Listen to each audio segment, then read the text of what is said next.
በስመ አብ ወወልድ ወመንፈስ ቅዱስ አሐዱ አምላክ አሜን።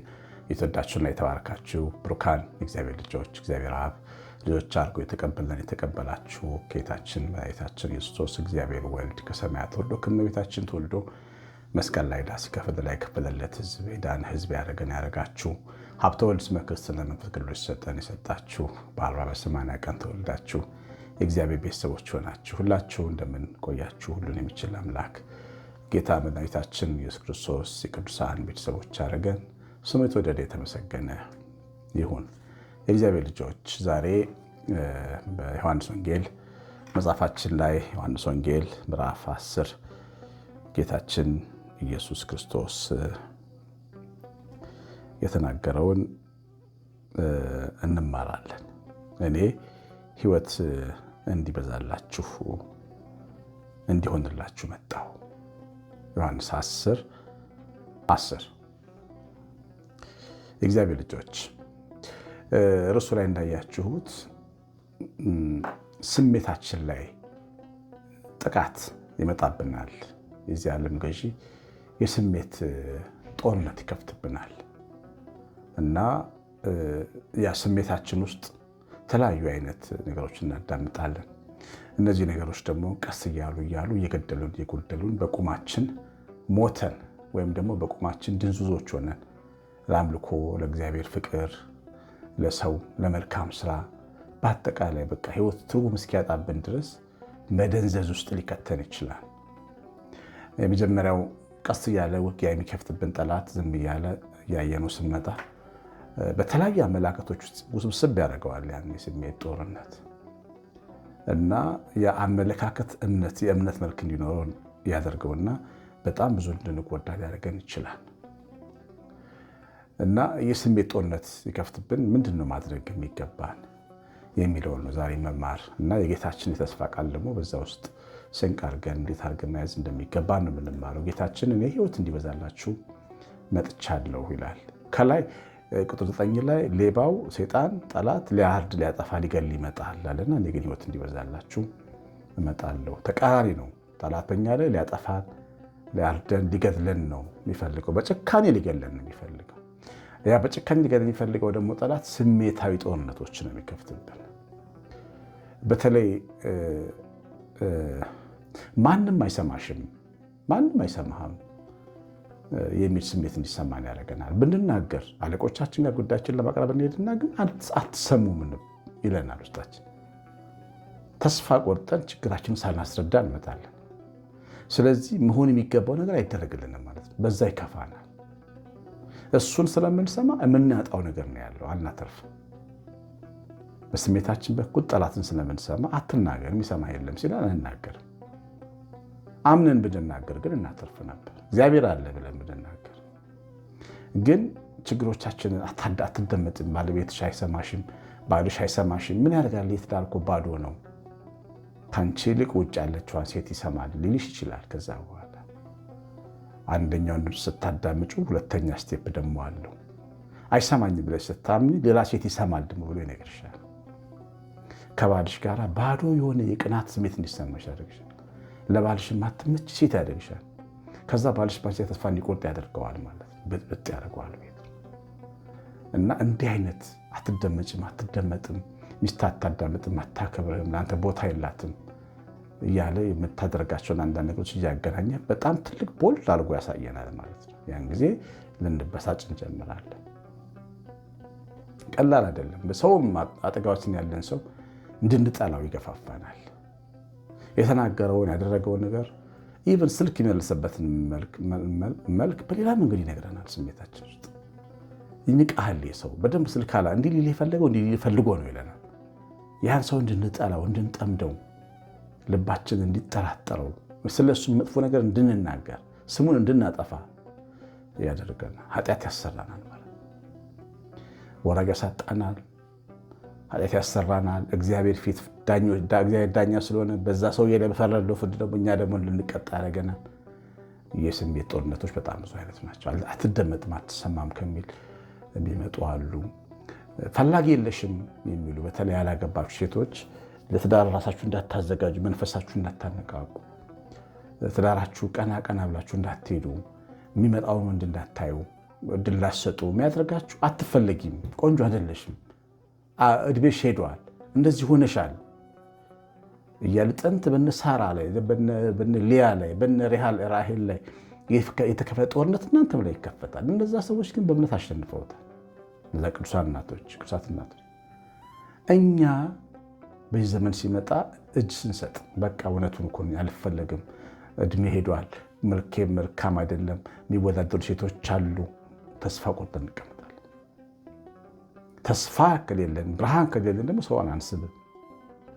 አያችሁ፣ የስሜት ፈተና የስሜት ጦርነት ቀላል እንዳይመስላችሁ። ወንዶች ሆነው ሳያገቡ እስካሁን የቆሙ በጣም ብዙ ወንዶች አሉ። እኔ የምትፈልግ ሴት የለችም ብለው የሚያምኑ መውለድ አልችልም ብለው አምነው የተቀመጡ አትወልጅም እያላችሁ ጠዋትና ማታ እንደ ሳራ የሚናገራቸው እግዚአብሔር የሚሳነው ነገር የለም እያላችሁ እንዳትዋጉት አለመውለድን ያሳመናችሁ ሴቶች አላችሁ። ለመሆኑ የእናንተ አምላክ የሳራን ማፀን የሐና ማፀን የፈታ አምላክ አይደል? ለምንድን ነው የማታምኑት በእግዚአብሔር? በዚህ ልክ መጥፎን ኢነርጂ መጥፎን የጠላትን ሀሳብ ካመን ለምንድን ነው በጎን ነገር ማናምነው ታዲያ? ትንሽ ብናምን እኮ ሰናፍጭ ቅንጣት ታክል እምነት ቢኖረን ተራራችን ይፈርሳሉ። እንደዚህ ማሰብ እንድንጀምር ያደርገናል። የስሜት ፈተናዎች በቃ መሄጃ ማጣት፣ ጣዕም ማጣት፣ ኑሮውን የድሮ ጣዕም ይጠፋብናል። እንጀራ እየበላን ጥሩ ሁኔታ ላይ እየተኛን መኪና እየነዳን ነጭ ቤት እየኖርን ደስታ ግን እናጣለን። ደስታ ማጣት የስሜት ፈተና ነው። መንፈስ ቅዱስን እጃችን አንስተን ደስታ ስጠኝ፣ አንተ ነህ የደስታ ምንጭ፣ ገብቶኛል፣ ቤት አይደለም፣ ገንዘብ አይደለም፣ ውድ ነገር አይደለም፣ የደስታ ምንጭ አንተ ነህ፣ ደግሞ እንደምሰጠኝ አምናለሁ ብለን ወደ ደስታ ማዕበል እንዳንገባ ደስታ የለህም ብሎ ያሳብለናል። እናምነዋለን።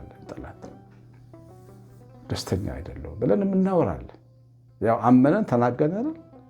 ደስተኛ አይደለሁም ስንል ደስተኛ አለመሆናችን ባወራን ቁጥር ጠላት ድልን የሚለው ያጠቃናል።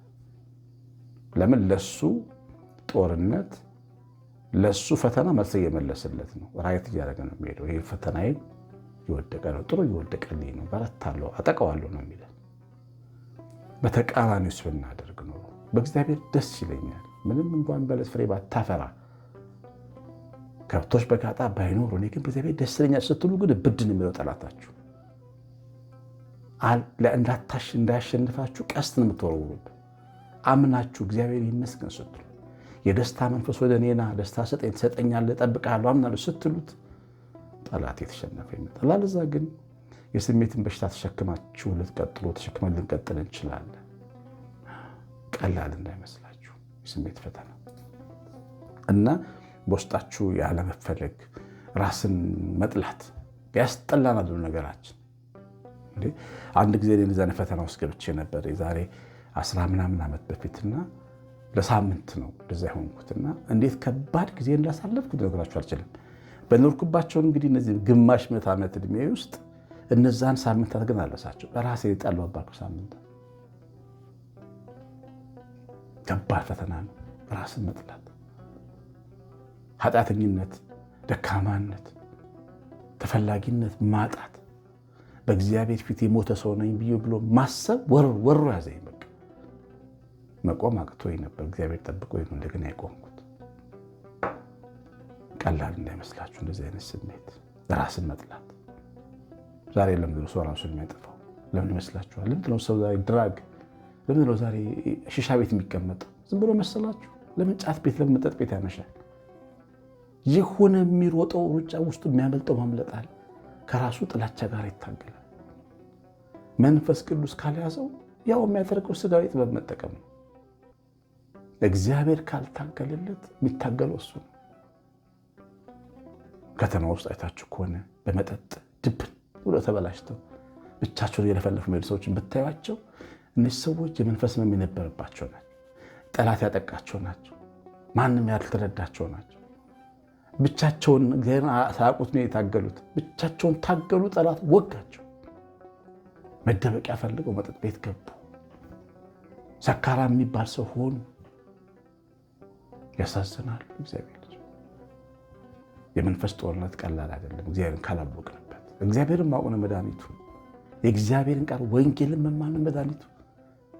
ጠላት ለሚናገረን ተቃራኒ የምንመልሰው ቃሉን ስናውቅ ነው። ቃሉን ካላወቅን በምን እናውቃለን? አናውቅም። አንዳንዶቻችን እኮ ኢየሱስ ክርስቶስ ብለን እንኳን አንጠራም እኮ። አምላክ ነው የምንለው። እግዚአብሔር አምላክ ያውቃል። አምላክ ነው። የትኛው ጉነኛ የኛ አምላክ? ምድር ላይ ብዙ ማለት እኮ አሉ። ኢየሱስ ክርስቶስ ማለት እግዚአብሔር ማለት መጥራት እንኳን ማንችል ሰዎች አለ። በዚህ ልክ ማይቀናል። እኛ ጠላታችን ሲያጠቃን ይገለናል። አያችሁ፣ የእግዚአብሔርን ቃል ካላወቅን፣ ስሙን ካላወቅን፣ ኃይሉን ካላወቅን በምን እናሸንፈዋለን? እና የስሜት ጦርነቶች እንደዚህ ራስን የመጥላት መንፈስ ውስጥ እንድንገባ ያደርጉናል። ደስታ ማጣት፣ ራስን መጥላት፣ ብቸኝነት እንዲሰማን ያደርገናል። በሰው መካከል ተቀምጠን ብቸኛ ነኝ፣ ሚስቴ የማትረዳኝ፣ ባሌ የማይረዳኝ፣ ልጆቼ የማይረዱኝ ብለን እንድናስብ፣ ሰው የለኝም ብለን እንደዛ እንደ መጻጉዕ ዮሐንስ ወንጌል 5 ላይ እንዳለው ሰው የለኝም እያለን እዛው አልጋ ላይ ተጣብቀን እንድንቀር ጠላት ይፈልጋል። እኛን ካልጋ የሚያስነሳን ሰው አይደለም፣ ከችግር የሚወጣን ሰው አይደለም።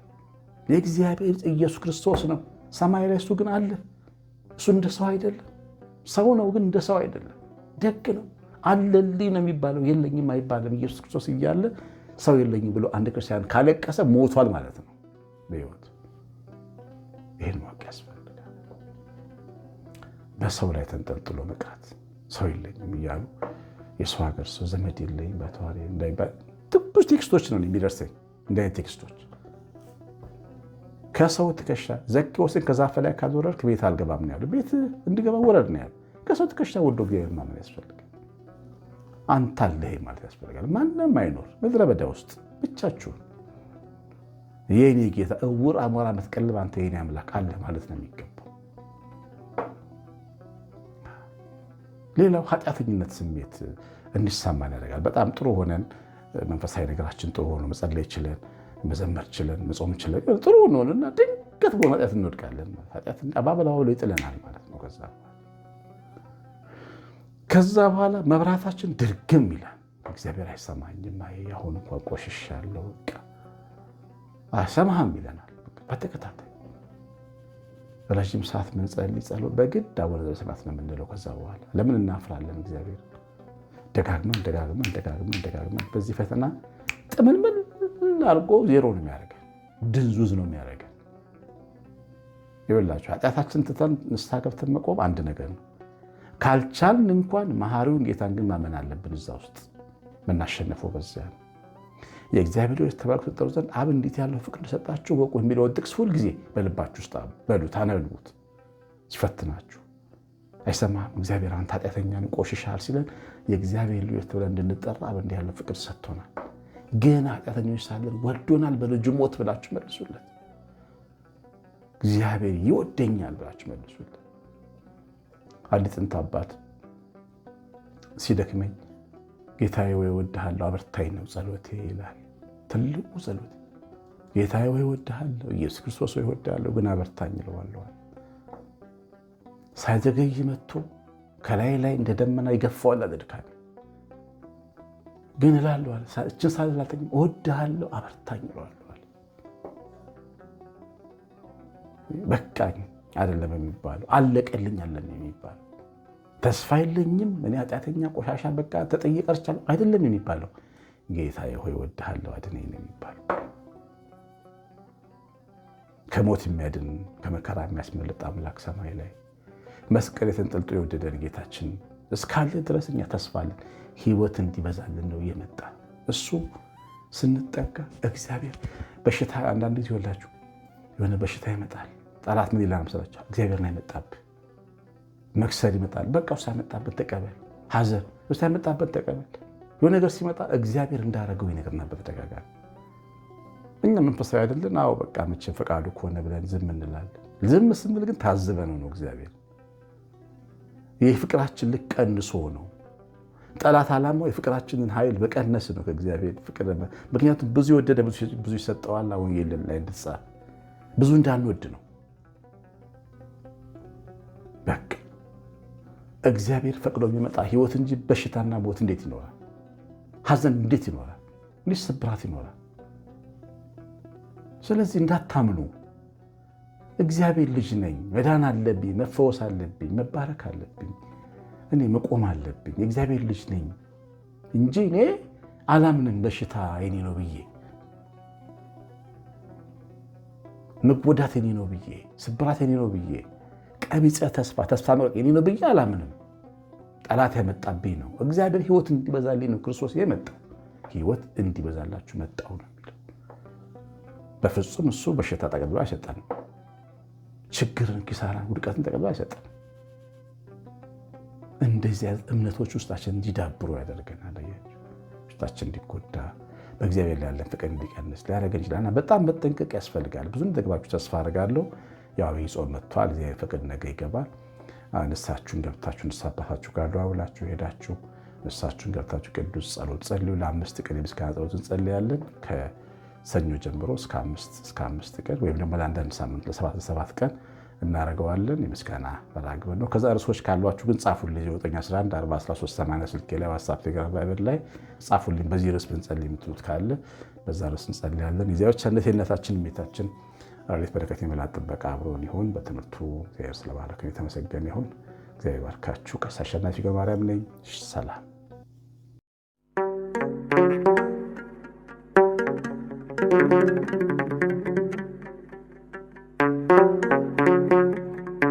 በስመ አብ ወወልድ ወመንፈስ ቅዱስ አሐዱ አምላክ አሜን። ብሩካን የእግዚአብሔር ልጆች በእግዚአብሔር አብ ተወዳችሁ የእግዚአብሔር ልጆች ተብላችሁ ትጠሩ ዘንድ እንዲህ ያለውን ፍቅር የሰጣችሁ ጌታችን መድኃኒታችን ኢየሱስ ክርስቶስ ወልድ በሥጋ ተገልጦ ከእመቤታችን ተወልዶ መስቀል ላይ በተሰቀለ ጊዜ ዕዳ በደልን ሲከፍል የተከፈለለት የዳነ ሕዝብ ያደረገን ያደረጋችሁ መንፈስ ቅዱስ የዘላለም ባለቤቶች የክርስት የክብር ወራሾች እንድንሆን ማኅተም የሰጣችሁ የአብ የወልድ የመንፈስ ቅዱስ ልጆች እንዲሁ የቅዱሳን ቤተሰቦች እንደምንቆያችሁ ሁሉን የሚችል አምላክ እግዚአብሔር ክብር ምስጋና ለዘላለም ለሱ ይድረሰው።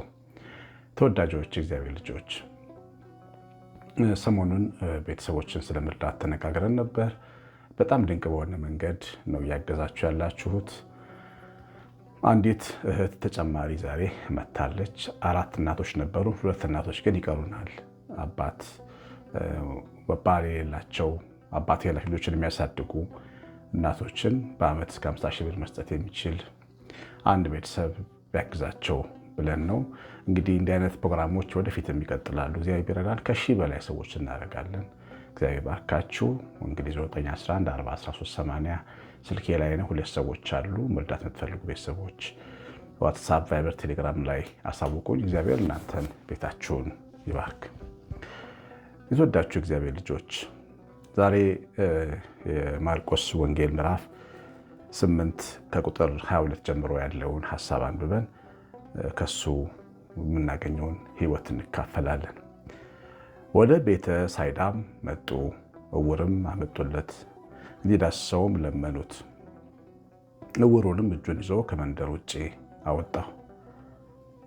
በዓይኑም ተፍቶበት እጁንም ጭኖበት አንዳች ታያለህ ብሎ ጠየቀው። አሻቅቦም ሰዎች እንደ ዛፍ ሲመላለሱ አያለው አለ። ከዚያም በኋላ ደግሞ እጁን በዓይኑ ላይ ጫነበት፣ አጥርቶም አየ፣ ዳነ። ከሩቅ ሳይቀር ሁሉን ተመለከተ። እንግዲህ በዚህ ቃል ውስጥ ያለውን ሕይወት ነው የምንካፈለው። ቤተሳይዳ የስምዖን ጴጥሮስ የቅዱስ ጴጥሮስ የእንድርያስ ሀገር መኖሪያ ናት። በሰሜናዊት እስራኤል የምትገኝ መንደር እና በዛ ከተማ ነው እንግዲህ አንድ ዓይነ ስውር ሰው እንዲፈውሱ ያመጡት። አምጪዎቹ ኢየሱስ መድኃኒት እንደሆነ፣ አዳኝ እንደሆነ፣ ፈዋሽ እንደሆነ አምነው ነው ይዘው የሚመጡት። ነገር ግን ከመካከላቸው ይዞት ወደ ውጭ መውጣቱን ታያላችሁ። 2 ብቻ ዘወር ብለዋል ከአካባቢው ማለት ነው። እና ከዛ ምራቅ አድርጎ ዓይኑ ላይ በእጆቹ ዳሰሰውና አንዳች ታያለህ ብሎ አለው። እና ለምንድን ነው ከሰዎች መካከል ለይቶ የወሰደው ብትሉ 2 አበይት ምክንያቶች አሉት። የመጀመሪያው ምክንያት ያው የሚፈውስበት መንገድ፣ ለምሳሌ ምራቅን እንደ ርኩሰት ነው የሚያዩት አይሁድና ጌታ ግን የሚፈውስበት መንገድ በቅዱስ ምራቁ ዓይኑን ሲፈውስ እንዳይሳቅቁ ነው ሰዎቹ። እንደዛ የሚያሰበ ስላሰበ ነው። ሁለተኛው ግን ተፈውሻለሁ ብሎ የተናገረው ነገር አስቂኝ ነገር ስለነበረ ነው። ሰው እንዲስቅበት እንዳያሳፍረው ስለፈለገ ነው። ለብቻው የሰው ገበና ከታች አይደል መድኃኔዓለም ክትት አድርጎ ጨርሶት ሰርቶት ሊመጣ ስለፈለገ ነው። ይሄ ከባቴ አበሳ ወይም ከዳኝ እግዚአብሔር ከዳኝ አምላክ ነው ያለን። ከዳኝ አምላክ ስለሆነ አንዳንድ ጊዜ ብቻችንን ነው የሚሰራን። ሲናገረን በእኛ አድራሻ ልክ ነው የሚናገረን። ጉባኤ ላይ ቆሞ አንድ ሰባኪ ሲያስተምር ቀሲስ አሸናፊ እንዲህ ነው፣ ማርታ እንዲህ ናት ብሎ አይናገርም። እግዚአብሔር እንዲናገር አይፈቅድለትም። እንደዛ በወል ነው የሚናገረው። ግን ሁላችን በግል ይደርሰናል መልእክቱ። ለምን መሰላችሁ? እኛ ሰዎች የምናሳፍር የሚያሳፍር ብዙ ገበና ያለን ከባቴው ሸፋኙ ሸፍኖን ነው የምንገለገለው እና እንዳንሳቅ እንዳናፍርበት ስለሚፈልግ በጋራ በሚነገረው ስብከት ውስጥ ቃል ውስጥ በግል እያንዳንዳችን መልእክቱ ደርሶ እንድንመለስ እንድንስተካከል ያግዘናል። አንዳንድ ጊዜም ከእግዚአብሔር ጋር ለመኖር የሚያስብ ሰው ሰወር የምንልበት ጊዜ እንዲኖረንም ያስተምረናል። ከሰው መካከል ወጣ ማለት፣ ወደ ገዳማት መሄድ ወይም አንዳንዴ ቤት ውስጥ የግል ንስሐ ይዞ የግል ሱባኤ ይዞ መቀመጥ፣ ጸጥ ያለ ቦታዎችን መፈለግ ያስፈልጋል። ቤተክርስቲያን በጉባኤ በቅዳሴ እንደምንሄድ ብቻችን ጸጥ ባለ ሰዓት መሄድ አለብን። እኛና እሱ የምንነጋገርበት ሰዓት ያስፈልገናል። ለምንድነው ሰው ወደ ራሱ እንዲመለከት ወደ ላይ እንዲመለከት ያግዘዋል። ጸጥ ሲል የምናየው የምንሰማውና የምናስበውን ቢዚ የሚያደርገን። ከዛ ሰብሰብ ስንል ወደ ገዳማት ስንሄድ፣ ወደ ሱባኤ ስንሄድ፣ ወደ ቤታችን ዘግተን ስንጸልይ፣ አንዳንድ ጸጥ ስንል የምናያቸው ብዙ መለኮታዊ ጉዳዮች አሉ የምናስተውላቸው ማለት ነው። ያንን ለማስተማር ነው። ከክርስቶስ ጋር መኖር አንዳንድ ጊዜ ሁሌ ግርግር ውስጥ፣ ጉባኤ ውስጥ፣ ጥምቀት ውስጥ፣ ንግስ ውስጥ ብቻ ሳይሆን ጸጥ የምንልባቸውም የሱባኤ ጊዜያቶች እንደሚያስፈልጉን ያሳያል። እንግዲህ መጫችን መጪው ጾማችን አብይ ጾም ለሱባኤ ይመቻል። የሚመቻችሁ ከሆነ 7 ቀን 3 ቀን ለብቻችን ጸጥ ብለን መቆየት እየጸለይን እየሰገድን እየጾምን መጸለይ በጣም ትልቅና አስፈላጊ ነገር መሆኑ እንድንረዳ ነው ይሄ ቃል የሚያሳየን። እና ከዛ እንግዲህ ወደ ውጭ ይዞት ከሄደ በኋላ ብቻውን አይኖቹ ላይ መራቅ አድርጎ እጆቹን ጭኖ ሲዳስሰው ተፈውሰሃል አለው። ምን አለ ልጁ? አዎ ሰው እንደ ዛፍ ሲመላለስ ያለሁ አለ። አልተፈወሰም ማለት ነው። አልበራለትም። በርቶልኛል አለ፣ ግን አልበራለትም። ዛፍ መቼም እንደ ሰው ሲመላለስ አይታችሁ አታውቁም። አይናማ ሰዎች የለም። እኛ በምንኖርበት ስርዓት ሰው እንጂ የሚመላለሰው ወይም አራዊቶች እንጂ እጽዋት፣ ዛፎች፣ ምኖች ሲያድጉ ሲለመልሙ እንጂ በቅራክ ሲራመዱ አናውቅም። ይህ አይነ ስውር ኢማጅን የሚያደርገውን ዛፎች ሲመላለሱ፣ ተክሎች ሲሮጡ ያለበትን ዓለም ሲያስብ የኖረ ሲያደገ ይመስላል ስለማያውቀው ዓለሙ እና ተፈውሻለሁ ብሎ ዛፍ ሲመላለስ አለዋል። ያላየውን ራእይ ተናገረ ማለት ነው። በዘመኑ ከእግዚአብሔር ጋር እናድራለን የሚሉ በተለያየ ቤተ እምነት ውስጥ ያሉ ሰዎች እግዚአብሔር ያላላቸውን በርቶልናል ብለው የሚናገሩ ብዙ ናቸው። ታውቃላችሁ። የሐሰት ትንቢት ተናግረው የሐሰት ትንቢት የተናገሩትን ነቢያት አሜን እያሉ ተከትሏቸው የሚሄዱ ብዙ ሰዎች ምድራችን ላይ አሉ። የእግዚአብሔር ቃል በሕግ መጽሐፍ አንድ ሰው በእግዚአብሔር ስም ትንቢት ተናግረው ውሸት ከሆነ ያ ሰው በድንጋይ ተወግሮ ይሞት ይላል። በዚህ ልክ በእግዚአብሔር ፊት የተጠላ ነው በእግዚአብሔር ስም መዋሸት ማለት ነው። ግን በእግዚአብሔር ስም እየዋሹ ምንም የማይመስላችሁ ሰዎች አሉ። የሚናገሩት እውነት እንደሆነ ዛፍ ሲመላለስ ያሉ የሚሉ ማለት ነው። ይህ የምሰሙ የሌላ ቤተ እምነት ሰዎች በጣም መጠንቀቅ አለብን። እኛም ቤት ሰዎች አንዳንዴ ትንቢትን ጥንቆላ ምናምን እንወዳለን። ነገን የሚነግረን ሰውና ተከትለናቸው ልንጠፋ እንችላለን። እሱ ብቻ አይደለም፣ ሳይበራላቸው በራልኝ የሚሉ ሰዎችንም ይወክላል። አይናቸው ሳይከፈት ተከፈተልኝ የሚል ጥቂት ጥቅሶችን አንብበው ተከፍቶልኛል ብለው ቤተክርስቲያንንና ሕዝብን የሚበጠብጡ ደግሞ ሰዎች አሉ። በራልኝ፣ ክርስቶስ ገባኝ ብለው አላስቀምጥ የሚሉን፣ የምንወደውን የሚሰድቡብን፣ የምናከብረውን የሚያጣጥሉብን፣ በሄድንበት ቦታ ሁሉ በኢየሱስ ስም የሚያጠቁን፣ ጌታ እንድንጠላ የሚያደርጉን የክርስቶስ ጠላቶች በጣም ብዙ አሉ ምድር ላይ። እና እነዚህን ሰዎችም ይመስላል። ሰውየው አልተፈወሰም፣ ግን ተፈውሻለሁ። የጌታችን ፈውስ ውስጣዊ ነው። ስብዕናን ነው የሚፈውሰው። ጌታችን ከስብዕናችን ነው ፈውሱን የሚጀምረው፣ ከልባችን ከመንፈሳችን ነው። ታራቂዎች ነን። እንኳን ከሰው ከእንስሳት ጋር እንኳን ፍቅር የምናደርገው ነው የሚቀይረን። የጻድቅ ሰው ነፍስ ለእንስሳት ትራራለች የሚለው ቃል እስኪፈጸም ድረስ እንኳን ሰው አይደለም፣ ሰው ማናደድ፣ ሰው ማበሳጨት፣ ሰውን መውጋት፣ ሰው የሚያከብረውን መናቅ፣ ማጣጣል፣ ቅዱሳንን መስደብ፣ ይሄ ድርሽ አላልንም። እኛ ወደ ደጅ ውስጥ አልበራልንም። አይናችን ግን አልተፈወሰም። ሲፈወስ ግን እግዚአብሔር ልጆች ሰው አይደለም እንስሳትን እጽዋትን የምናከብር ነው። እና ይሄ ዳንኩ ብሎ ያልዳነ ሰው ንግግር ነው የተናገረው። እንደሰማችሁት አይንህ ተፈወሰ ምን ታያለህ ሲባል ዛፍ ሲመላለስ አያለሁ። የሌለ ነገር ተናገረ ማለት ነው። በዚህ ዘመን በቤተክርስቲያን ላይ የማናመልከውን የማናደርገውን ነገር እንደምናደርግ እርግጠኛውን የሚናገሩ ሰዎችን ስመለከት በጣም እገረማለሁ። ምን ያህል ሐሰት ክንፍ አውጥቶ እየበረረ እንደሆነ እመለከታለሁ። ታቦትን ያመልካሉ የሚሉን ሰዎች፣ ቅዱሳንን ያመልካሉ የሚሉን ሰዎች ብዙ አሉ። እኛ ኦርቶዶክሳውያን ያሉ መንፈሳዊ ሴቶቻችንን ከባዕድ አምልኮ ጋር እያገናኙ የሚሰድቡ፣ ያንን እውነት ለማስመሰል የሚሞክሩ የሚዋሹ ሰዎች ብዙ ያለው። አንድ ጊዜ አንድ ፕሮግራም ከፍቼ ድንገት ስመለከት ዲቤት ነው። ከኦርቶዶክስ ቤተክርስቲያን የወጣ መሪጌታ የሚመስል አይነት ሰው ነው የሚናገረው እና ምን ይላል እዛ እንትኑ ላይ ቀርቦ ቤተክርስቲያን ውስጥ የማይነካ አንድ የተወሰነ መጽሐፍ አለ። መቅደሱ ውስጥ ነው ያለው ያ መጽሐፍ። እሱም መንካት ያስወግዛል። ጥምቀት ስትወጡ፣ ታቦት ስትወጡ የሆነ ድግምት ያለው ቅባት ይቀባል ታቦቱ ብሎ ይህንን የመሰለ የስህተት አስተምሮ በትልልቅ የፕሮቴስታንት ቻናሎች ላይ ሲናገር ሰማሁ ማለት ነው። እና በጣም ነው የተገረምኩት። በዚህ ልክ ለምንድን ነው መዋሸት የሚያስፈልገው? እኛ ካህናት ነን፣ መቅደሱን እናውቃለን። እኛ ካህናት አይተነውም አናውቀውን ነገር ከየት ነው ያመጣው? የእሱን አመለካከት ለማስተማር ለምን የራሱን አመለካከት በምክንያታዊነት አያስረዳም? ለምን በዚህ ልክ መዋሸት ያስፈልገዋል? እግዚአብሔር በውሸት ይከብራል ወይ? በጣም ነው የተገረምኩት። በቃ በዚህ ልክ ሰው ሲዋሽ፣ አሁን ያላቸው ነገሮች ሁሉ ውሸት ነበሩ። በእኛ ቤተ መቅደስ ውስጥ የማይደረጉ ናቸው።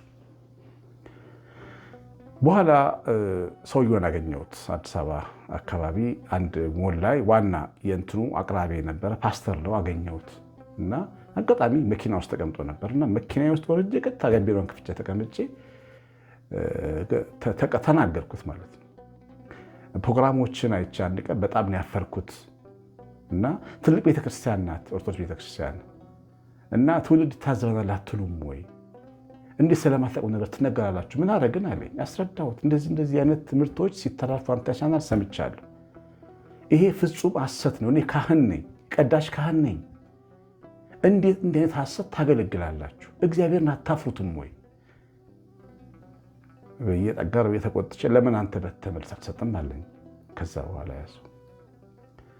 ግን መቼም መልእክቱ የገባው ይመስለኛል። ውሸት፣ አመፅ አይኔ በራ ብለው ዛፍ ሲወዛወዝ እናያለን የሚሉ ሰዎች ማለት ላይ ማየታችን በጣም ይገርመኛል። እና እንዲህ አይነት ዓለም ነው ይሄ ዓለም የምኖርበት ዓለም እና በራሳቸውን ተከታዮቻቸውን በውሸት ትንቢት የሚያታልሉ በጣም ብዙ ናቸው። እና እንደዚህ አይነት ስህተቶች በእውነትም መፈወስ አለባቸው። ጌታ ይሄን ሰውዬ ዝም ብሎ አልለቀቀው፣ እንደገና እጁን ጫንበት ነው የሚለው። ከዛ አጥርቶ አየ ይላል። አጥርቶ ማየት እግዚአብሔር ይስጠን። በሩቅ ያለውን እንኳን ተመለከተ ይላል። አያችሁን? አሁን እዚህ ተቀምጬ ስናገር ልጆቼን እያሰብኩ ነው የምናገረው። ሁሌ ነው የምናገረው። ልጆቼንና ዘመኑን እያሰብኩ ነው የምናገረው። የሚቀጥለው ትውልድ የሚሰማኝ ሰባኪ እንደሆን በኃላፊነት ነው የምናገረው። ዛሬ የሚሰማኝ ብቻ ተናገር የምወድ ሰው መሆን አልፈልግም። በስብከቶቻችን ጥናታዊ ጽሑፍ የሚጽፉ መጽሐፍቶችን የሚያሳትሙ ስለ ትናንትና አባቶቻችሁ የሚናገሩ ሰዎች፣ ልጆች፣ ትውልዶች ይመጣሉ ነገር። ያንንም ማሰብ ያስፈልጋል። ሩቅ ማየት መፈወስ ነው። አስተማሪዎች ስናስተምር፣ ሰባኪዎች ስንሰብክ፣ ዘማሪያን ስንዘምር ነገርም ጭምር እያየን መሆን አለበት። ወላጆች ስናሳድግ ልጆቻችንን ተፈውሰን ስናሳድጋቸው ነገን እናይላቸዋለን። ዛሬውን ብቻ ደጅ ላይ ያለውን ብቻ አይደለም፣ የሚበሉት የሚጠጡን ብቻ አይደለም፣ የሚሻገሩበትን ድልድይም እናዘጋጅላቸዋለን። ከሰማያት በላይ ያለውን የከፍታውን ጌታ አምላካቸውንም እናሳያቸዋል። ርቀት እንዲያዩ እናደርጋለን። ትክክለኛ ፈውስ ያለው ቤተሰብና ሰው በርቀት ማየት የሚችል ነው። ሀገርን የሚመራም ሰው ለሀገር ጥቅም በርቀት ነው የሚሰራው። ነገ የሚመጣው ትውልድ እንዲጠቀምበት አድርጎ ይሰራል። አውሮፓ አይታችሁት ሊሆን ይችላል። ወደ ስቶክሆልም አካባቢ አንድ ጊዜ ያሳዩኝ ምንድነው የ100 ዓመት አስፓልት ብለው ያሳዩኝ። አስፓልት ነበር 100 ዓመት የሚጠቅም በ100 ዓመት ሊመጣ ትውልድ አስበው የሚሰሩ አባቶች አሏቸው ማለት ነው። አውሮፓ ሀገራችን የምንመራ ሰዎች አስፓልቱን ዝም ብለን ነካ ነካ አድርገን ከ10 ዓመት በኋላ የሚፈራረስ አስፓልት ሰርተን ልጆቻችን እናሳድጋለን ማለት ዘበት ነው። የምንሰራው ለትውልድ ካልሆነ ትውልዶቻችን ሊባረኩ አይችሉም። መሐንዲሶች፣ ኮንትራክተሮች፣ ሀገር የምታሳድጉ ነገንም አስቦ መስራት ያስፈልጋል። የተፈወሰ አይን ያስፈልጋል። ፖለቲከኞች ዛሬ የምንዘራው ዘር ነገ ምንድን ነው የሚያመጣብን ማለት ያስፈልጋል። ዛሬ ትውልድን ካጋደልን ነገ የኛን ትውልድ የሚያርዱ ሰዎች እንፈጥራለን ማለት ነው። ሁሌ ነገን ማየት ያስፈልጋል። የመፈወስ ምልክት ነው። አጥርቶ በርቀትም ጭምር አየ ይላል። ክርስቶስ የፈወሰው አይን ይኑረን በእውነት። እግዚአብሔር ለሁሉም ይስጥ፣ ለመሪዎችም፣ ለአባቶችም፣ ለቤተሰብ አባቶችም፣ ለወላጆችም፣ ለአገልጋዮችም። ዛሬም ብቻ አይደለም ማየት፣ ርቀት ማየት ያስፈልጋል። ጥቅሙን ብቻ እንጀራውን ብቻ አይደለም፣ ዳቦን ብቻ አይደለም፣ ውጤቱንም ነገን ማየት ያስፈልጋል። ትናንት አባቶቻችን ዛሬን አይተውልን የሰሩልን ነገር ጠቅሞናል። እነ ቅዱስ ያሬድ እና አባ ጊዮርጊስ ዘጋስጫ ደግሞ ነገን ሳያስቡ የሰሯቸው ስህተቶች ደግሞ ይሄን ትውልድ ዋጋ ያስከፍሉት ነው። ያን መድገም ግን አይገባም። እግዚአብሔር ልጆች ትናንትና የነበሩ አባቶች እንደሰሩት በጎ ሰርቶ ማለት ያንን ክፏቸውን ደግሞ አለመተው እና ይህንን የትልቅ የጌታችን ፈውስ ትልቅ ታሪክ ነው፣ ሰፊ ታሪክ ነው። ግን በአጠቃላይ ግን ይህን በሚመስል መንገድ እግዚአብሔር አስተምሮናል። የሰማን በልቦናችን ጻፍልን። እግዚአብሔር ባርካችሁ። እግዚአብሔር ቸርነታችን የእመቤታችን ረድኤት በረከት የመላእክት ጥበቃ አብሮን ይሁን። አይኖቻችን መድኃኔዓለም ኢየሱስ ክርስቶስ ይፈውሰን፣ ይፈውስላችሁ። የቀደሙን የእናቶች ማሳሰቢያ አትርሱ። 9114138 ትምህርቱ ላይ ኮሜንት ላይ ላካችሁ ስለምትወጡ እግዚአብሔር ዘራችሁን ይባርክ። አሸናፊ ፍቅር ማርያም ነኝ። ሰላም